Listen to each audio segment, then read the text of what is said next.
Ayan guys, mag-jogging tayo ngayon. Kasi ang tagal na nating walang jogging.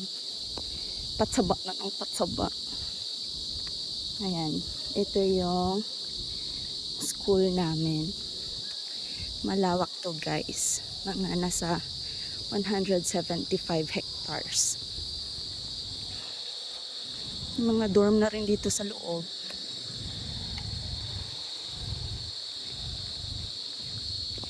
Actually, international school siya.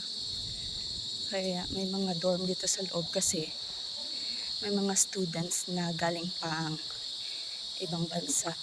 Malalayo yung iba.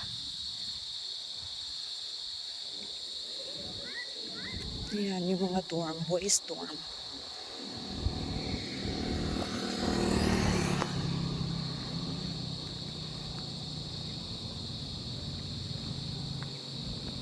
Tawid tayo.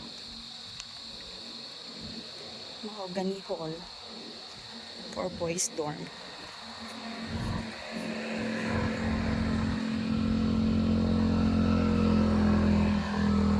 Ganda ng sunset.